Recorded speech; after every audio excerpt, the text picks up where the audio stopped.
Come to the next one. This is the number of modes in terms of lambda. This is the transformation that is done from nu to lambda. Okay, this is number of modes per unit volume per unit length interval. This is in meter. And in terms of energy density per unit length interval. So this is, once you understand this and this, then it will be easier. And this is the energy of the average mode. KT is the average energy of the mode, which means I'll find out what is the total energy of the modes and the total number of the modes. Divide that, we'll get average energy of the mode. That happens to the KT. That is what the result that we have classically. And that doesn't work well. There are a lot of issues on that. People have spent time. Finally, our Planck has cracked that by replacing the energy what is being integrated here continuously from 0 to infinity. This is what your distribution now. Okay, the modes distributed like this: e power minus energy divided by kT. This is the energy, to average energy of the mode and the total number of modes. Average energy of the mode can be found. This is the total energy of the modes. Find out the total number of modes, divide that. That's what you are getting. Now this is done quantum mechanically, and that energy has been here. This is KT, and this is what the happening with respect to the quantizations. Now you start look at the entire thing through this distribution now. What is the average energy here? The distribution is like this. This is what your distribution now. And this distribution, as I said, the lower value of energy, less probability. Higher value of energy, because of energy difference is very large, is going to be less probability. In between lower and higher, there is going to be a peaking. That is what being observed. And that is what's the success. Now you can see the same unit is here, same unit is here. But what is happening is H that is being introduced here.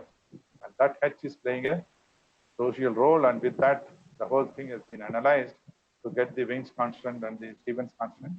That all known to us in the textbook level. Now this whole thing has been done here. Now we have made a plot, and this is what the result that you have.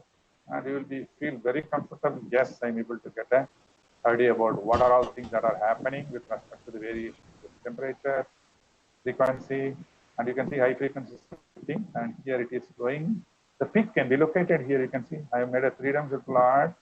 Frequency shift can be seen from a low frequency, high frequency. These are the peaks. It gets shifted here in terms of the plot. And I'm able to feel that by looking at, you can see the shifting can be seen. It's an amazing thing that's possible with the help of this. And what I said is, at lower energy, this is what the result. Higher energy is this. This is in the log scale, so that you can see the entire range, covering from 10 power 11 to 10 power 15. And higher energy means separation is more, less probability. Smaller energy, because of etching is very small, there's probability less. But in between, this is what is happening. There is a reasonable probability that is there for the distribution. That's what we seek. So we could be able to get a complete feel about, in terms of the photon energies, how things have changed, or the energy of the radiation that's happened. Now you can find out what has happened to these scales. Nu with nu by KT numbers, generate the numbers, find out what is the energy value, plot them, and this is with respect to the lambda. Something great here. And you can get these results of others what have been given. And this can be connected to your Planck's length, time, weight, and temperature. Amazing thing that can be happen with respect to the what are the mentioned physical constants that I have mentioned already. 4 of them are sitting here. You can see here, this is the Planck length, Planck time, Planck mass, Planck's temperature. There are yet to verify. People are struggling to find out these things. Is it possible to make that this will become a fundamental quantities again for them? And that can be connected. I can get this. You can connect this lambda LP, which is Planck's length, Planck's mass divided by Planck's time. I'll get the Planck's constant. Like this, your other parameters can be of time. Okay. De Broglie wavelength through this units can be found. Compton wavelengths can be found. Okay. And then velocity of the light can be predicted. So there are many things that are possible with these quantities, what is defined in terms of the plant's length, time, weight, and temperature. Okay, so this is what has been done, and numerically I have evaluated them by taking a particular set of data, calculate and find out precisely whether that H is coming out properly or not. I'm able to see that it comes out so nicely that this number can be produced accurately. This is what the number after analyzing the data. Okay, lambda max has been found. Similarly, nu max also been evaluated. This is the position of it. These are the analysis of the data, and with respect to this, lambda max numbers can be generated. There is a generation of this with respect to nu max with respect to the radiation. What things that happen. Okay, this is the second part of it, which I felt I want to share. That there are many other things which interesting is here. Nu max and lambda max are not matching with the velocity of light. I do not know still. I'm looking for what could be the possible reason. Nu max and lambda max, when you multiply, I'm supposed to get a velocity of light, but that I'm not able to get it. There's a difference, and there are points people have raised it, and at that point it is left because the area under the curve divided by t power 4 gives a correct predictions on both lambda and the nu. Whereas the lambda max and nu max, there is a difference. It's a factor of 1.75978. This is the difference. It is the challenging thing that one needs to assess this and try to understand more about that. Of course, people are not bothered for it much. I don't see any, very rarely you see the textbooks providing this. There are some textbooks using this. So this is what I would like to share with you about the black body radiation, of course. So there are other things. We can look at the solid state matter in terms of Pranipani model. You have a periodic potential, A plus B getting repeated, and minus B. You use the block condition, block periodicity, you bring it here, match the wave function with the Bloch's theorem, and solve this. These are the determinant. You can see algebra, how fantastically it handles. This is the symbolic algebra completely. I started with the wave function at A and B. Match the wave function at 0 and A and B with the Bloch's condition, and you will get these two. And you make a determinant equal to 0, solve that, and you will get the result, and I have plotted here. Okay, this is a simple plot is equivalent to this something like a sinc function. Sin x divided by x light. That is what the result is. So it boils down to a very simple equation. That is what appears to be very complicated here. You can do an approximation and show that, and you can see the existence of gaps here. And gaps can be varied with respect to the parameters. And with two different parameters, so the energy band, which I change the A and B parameter a little bit, and then there is a change in the gaps that are associated with that. And that gaps can be clearly seen by plotting this, the textbooks form, whatever is given. And you can see this is allowed and forbidden. That can be also can be calculated. This is the allowed bands, the forbidden bands. This is the forbidden one. Put them together. You can see visually, I can feel the band formations can so clear, and there is a width change also, as you clearly see. Quite interesting look at this. When you evaluate, you will understand all about it. Plus, you have a clear-cut understanding about how this boundary condition works, how the Bloch's theorem works here. Okay, how mathematics is being handled through Mathematica, that also can be seen. You can see the evolution. Now I evaluated this within no time. It's done, started. Okay, done, already completed. Okay, so this is what the thing that I felt I should share with you, and there are many such things that can be done in solid state. Okay, before I go to this, there is a gradient issue. Is there in different, yeah. So this is the hydrogen atom. Entire hydrogenation problem can be done. Very nicely it can be done. Evaluate this notebook. Okay, symbolic things, R theta phi. Define that, and what are textbook there is written. Just do it systematically with the help of Mathematica. And you have a fantastic result to see every one of them. These are all the orbits, okay, FTIR orbits. This is the spherical harmonics. FTIR, you will feel it now. Okay. This will take little time. I have not given these plots. You can make a cross-section density plot can be made. That will also be interesting. Okay. So this is about the complete algebra has been done through the Mathematica. So radial part has been solved, and you have a spherical harmonics completely solved. And we have cross-checked the results, and the results are pretty reproducible. What is given in the text can be possible, and you can really feel them and see that things are coming out properly. All the orbits. You have S, P, D, F, G, H, whatever you want, you can go further and see them. There's no limit on that. Just change the function, the numbers what you have here as a variable, and you will get it. Now I just wanted to show you this gradient. I felt that I wanted to share with some of the simple things like waves. No, if you wanted to how waves are evolving. This is your wave, which is plotted minus 4 pi plus 4 pi. And then if I wanted to see its evolution as a function of time, this is what your simple evolution. This is what your starting point to learn. I have shown the waves which are whatever started moving. Yeah, it's just moving. Okay, this is a non-dimensional wave.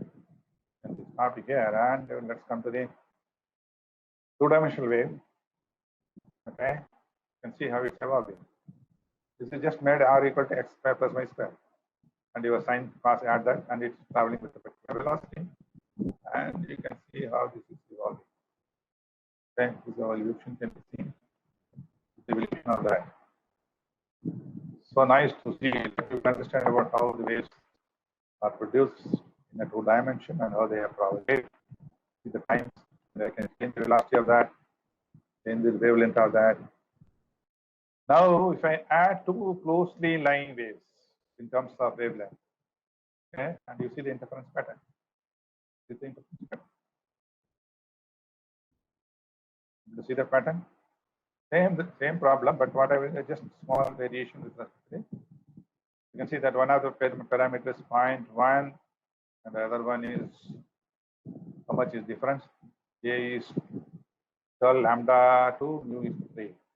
And R1, this is R1 and R2, and this R1, R2, this slight lambda is differed by a small magnitude, R1, R2 differ by a small magnitude, plus minus 3. So that gives this kind of a pattern. Okay.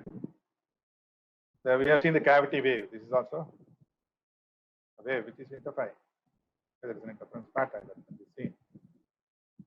Okay, and you can tap it anywhere. You can see it. This is the, of course, the beats or whatever you call superposition. Adding the waves, closely lying, you have the beats that can be seen, and it is evolving. Right? Okay, the evolution that takes place. You can change the waves or frequency or the lambda of the wave, especially if this is the wave which is traveling in opposite side. Change the direction of the wave, and they move in opposite direction, and they may collide. Okay, or you can make a wave packets and collide each other, and they try to see when it is colliding what is happening. So that's possible to generate such things. This is simple things that can be learned for the waves. The derivative I have shown digital image processing. This is again interesting in terms of the Fourier transform. This is the e power minus x square minus y square. If you take a Fourier transform of e power minus x square y square, it's also again come in the form of this one, and there is a change which will be controlled, okay, by changing the Fourier transform. Now this is the numerical form. We generate the numbers, add some noise into this, some periodic noise. Then look at the evolutions, or just see how do I suppress that noise which is coming through this. I don't know what happened to this. It's evaluating now. Sorry. Evaluate the notebook. Done. This is the e power after taking the this is the function as it is. Take a Fourier transform, and it's getting converged to the center of it because the width of that Fourier space will be different. And they expand the region of the center portion to look at things, and you can see the both together. The Fourier transform in a bigger region and bigger small region which you are trying to look at it. Now there is a periodic noise that is being added. If I take a inverse Fourier transform of this, or Fourier transform of this, I can pick out the noise which is added as a periodic noise. This is the periodic noise gives two spots in the Fourier space. I found the space. I located this. Then you eliminate it by making it located. Make it as a. I just suppress this. Bring it to the same color as this, which means you are making it as 0. Then take an inverse Fourier transform of that you would see that the signal has back again and put both the noise and without noise. It's quite fantastic to demonstrate how this Fourier transform works and how powerful is this software to do things and to understand about the simple mathematics which help us to understand the image processing that is happening in the digital form. Okay, now I have, this is with the noise which I have already shown to you, that I'm just showing you again with the computation. This is the Fourier, and Fourier can be understandable. Numerically, one can do it also. Evaluate this. You can see there is a noise here. I added the noise here. This is the signal. Connect them. See, there is a jiggling around this signal. Take a Fourier transform that has been located here. Then bring it to the center and take a inverse Fourier transform. So that jiggle has been disappeared. The signal has been picked up. So this is what your Fourier technique does. And you have an FT. The IR has been FTIR. Earlier it is IR, and it has become FTIR. Okay, so what is the FT does here? I have two signals. For example, here, one is 400 is one signal, another 400 wave number. This is 450 wave number. There are two such motions are there in a given medium. Then when you take a Fourier transform, when you combine them, you will get the signal will get combined because of the addition of these two. Okay, when that is there, when it is both the wave numbers are together, you get an interferogram. Take a Fourier transform of this, and you would get both the signal here. Okay, you can see here 400, 450, expand it, 400, 450. Okay, zoom it and put it along with the dots and show. This is what the actually Fourier plus. That's what your FT role in your IR spectrometer. So if you have n number of such things, for example, 5 of them are there, 5 will be interferogram will be constructed for all the 5 by the experiment. Take a Fourier transform of that, all the 5 can be resolved. That's what is being resolved. This is for a demonstration purpose has been developed, and there are very related questions has been given. If you try to work it out and understand where is the parameters, you will understand all about how this Fourier transform parameter is working and how this Fourier is playing a role in the FTIR instrument. So it's possible to get an idea about the role of FT in your spectrophotometer. This is your, as I said, it's gravitational motion under gravity, which is projectile. And this is what your projectile motions, and probably you can see here, maybe enable the dynamics and see what's happening with respect to the time. Well, I'm supposed to evaluate the notebook. It's done now, it's evaluated. And this is simplest known thing to learn. Okay. What is the angle of projection now? It's 20, and look at the range. This is what the range you have, and I change it. So I keep it up more and more, and when you reach 45, maximum range. The beauty is, what will happen if it becomes 50? So it has to spend more time in the space so that the range covered will be less than what you observe in the 55. You go further again. Okay, this all numbers can be generated and plot it and animate it and show it to the people that this is what really happening. And that's such a simple statements which helps you to understand about the projectile motion in a simple way. There are many such things that are available. Power spectrum here. What is a power spectrum? Okay, I have signals, two signals are here. What are the signals now? 35 frequency with an amplitude 7. E is the amplitude here, 25 is the frequency that is being combined here. This is what the signal. I cannot make out anything from this. But if I do the so-called the power spectrum analysis, I can pick out what is the frequency and what is the amplitude of that. Okay.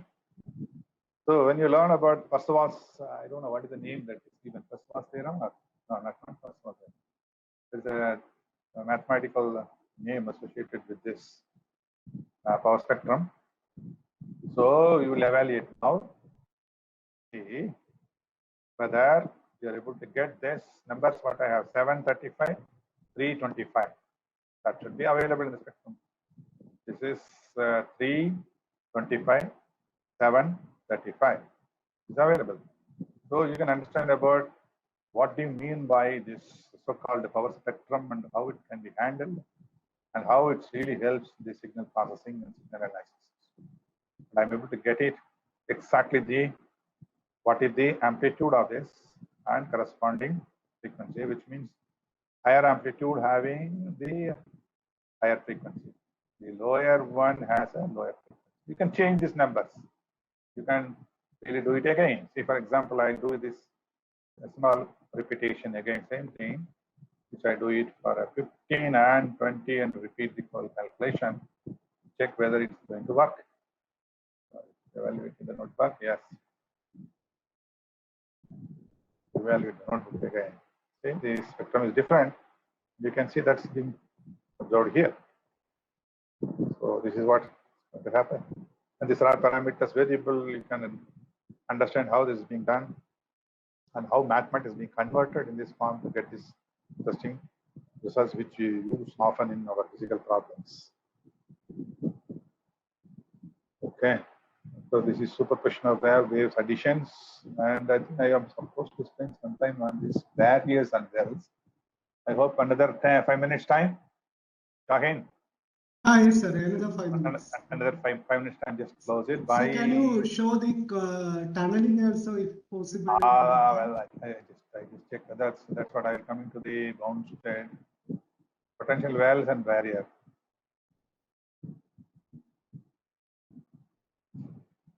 See, the wave packet already I showed now.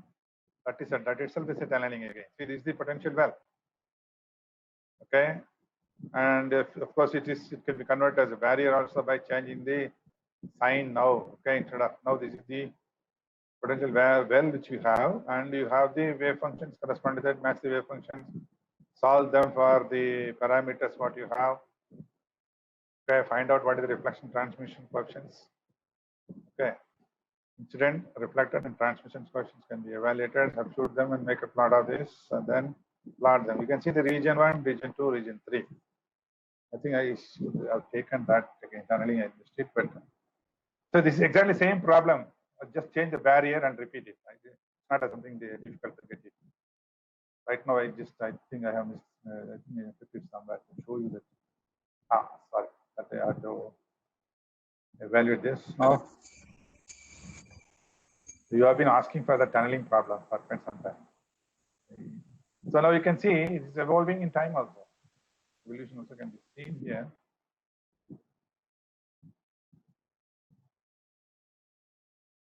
And 3 different regions, and depending on the energy, it can be a decay solution or another state solution. Okay, that's what will happen here. Maybe the tunneling issue. I think I should have taken that program to show the tunneling.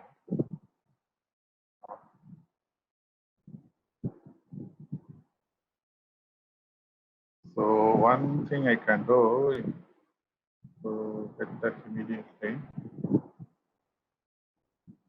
I have to go to the website. I don't want to miss that. Okay. So maybe in the next slide, I'll just check it. Next program, I'll just check it. Well, and this is the bound state problem. Potential well and barrier, black body, potential depth is here. I think I have not really made that in a proper form. of the tunneling. So this is again for potential step, and you can see that when it is depending on the energy of the potential step and the particle energy, either you can have an oscillatory solution and a decay solution. And if we add another on the other side of it and look for it, then it's possible to get a tunneling process. Tunneling can happen, okay, on the other side of it. I can give you the physics of that. How does it possible for an energy of a particle is less than that of the barrier, finite probability of finding a particle on the other side of it? This is the major thing which one should understand. Question is clear for all of you? I'm having a particle which is coming from this side. There is a barrier. The energy of the particle is, okay, smaller than the barrier, but there is a finite probability of finding a particle outside the barrier. How does it possible? This is the question. What is really, are we breaking the anything here to say that classically it's not possible? Okay, when the barrier energy, the particle energy, if you compare it, the particle energy is smaller than the barrier energy. Classically, it is impossible to see the particle or object on the other side of it, whereas quantum mechanically it is possible. Okay, even if it decay, there is a finite probability. Even with an oscillations, it comes out, they can decay. Okay, that can be seen depending on the nature of the solution that you are looking for. There is a finite probability that has been protected by the uncertainty. You know that del E del T of the order of h cross. Okay, over a certain interval of time, within the limit of h cross, the energy is greater than the barrier. That condition is satisfied. Therefore, within that limit, there is a finite probability of finding a particle on the other side of it. I hope this kind of explanation will be giving a strong feel for it. The tunneling. I think you understand what I'm trying to explain. Say, there is a del E del T which is limited by h cross. Okay, we cannot predict exactly del E and del T. So over a period of time where within the limit of h, there is a very possibility, there is a possibility of having a higher energy than the barrier. Therefore, there is a finite probability of finding a particle on the other side of it. So this is the sort of an explanation which gives some convincing answer that there is a possibility of finite probability on the other side of it. Okay, so that is possible to observe finite particle on the other side of it. That has been used to make a device. That's what you are tunneling electron microscope. Okay, so that's what the thing that is there. I think I don't have the tunnel problem which I have not completed because I assumed that things are bit easier to develop, and I didn't do that one. You can do it also. It's possible. It's not a difficult thing. You can compare with the barrier energies and the particle energy. If it is less than that or that, this is what's happening. Barrier energy, otherwise it's decay. And then outer side is possible. This can be explained by using within the limit of uncertainty between the energy and the time. That's how we look at the issues. Okay, I think probably we can stop here. We can take some few questions if you want, and 1 minute. I have time dependent animation of this, which I have shown you, that can be available here. Say a program form, it is available. Okay, and that is what is being animated here. Okay, this is what your quantum harmonic oscillator, and you can have a classical harmonic oscillator and quantum with respect to the energy states. So these are some of the interesting things I felt I wanted to share with you people, and I felt that gradient, the electrodynamics part somewhere gradient in understanding. Yeah, this is the problem. Yes. Now, what do you mean by this gradient? Derivative, gradient, and there is a problem connected to this. It's quite interesting problem, which is given in the reference. You can take this problem, work it out, and this problem can be visually seen. What do you mean by a gradient? And it can be shown in the form of the vector fields. Then you can find out what is the magnitude of that. This is in the form of a vector field gradient. And this is the plot of that, and it can be plotted. And you can see this function has the slope having a maximum value at -2 and 3. X is equal to -2 and 3. That's where somewhere here you can see that location is here, -2 and 3. This is where the maximum point which is lying by gradient. I'm able to pick out for the maximum value which is here, and the normalization plot that is again -2, -3. This is the point, this is the magnitude of that. Okay, gradient magnitude is found, and this is both together.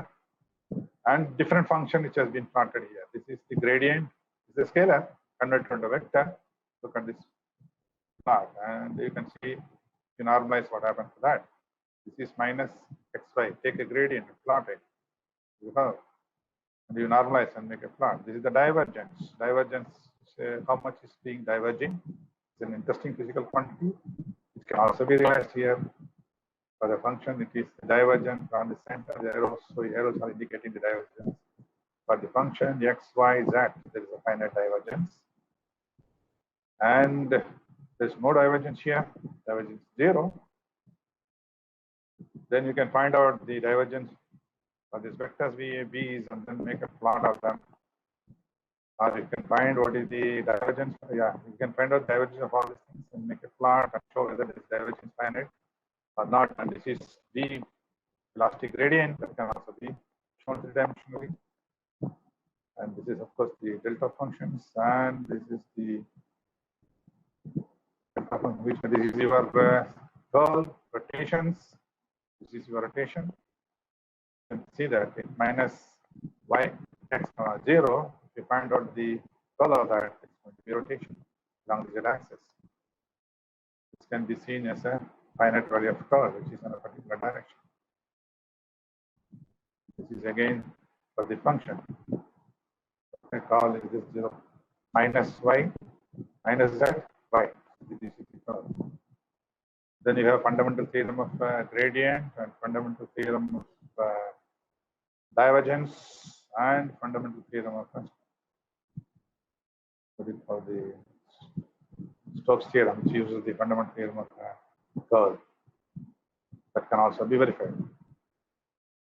One can visually see what has been given there. You can feel the actual plots and evaluate them algebraically and then explain to the students that they can have a clear-cut picture about what is really happening. Visually on complete. So this is quite interesting. And we, based on this dells, you can do many operations. All those operations can also be evaluated. Okay. Fine. I think we can have some few minutes for discussion. Then Yes, we can go down for another 10 minutes. You can have some discussions, questions. Yeah, yes, sir. The most welcome So, now.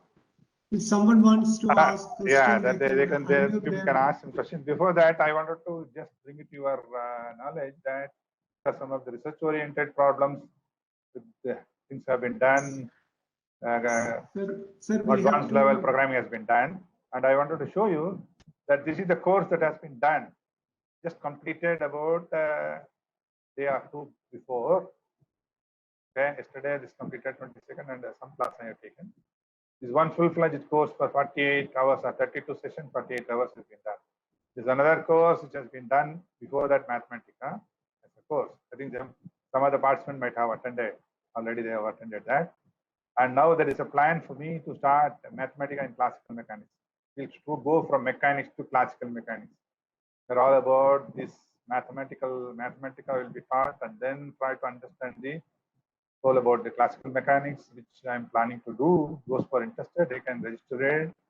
Of course, some nominal registration will be there, and it will be done for a period of, say, extended period of about 4 months. 32 sessions will be there, 90 minutes duration, and it will be done from the time 8 to 9:30. That's what some of the people requested, and it is in PM, it's not in AM.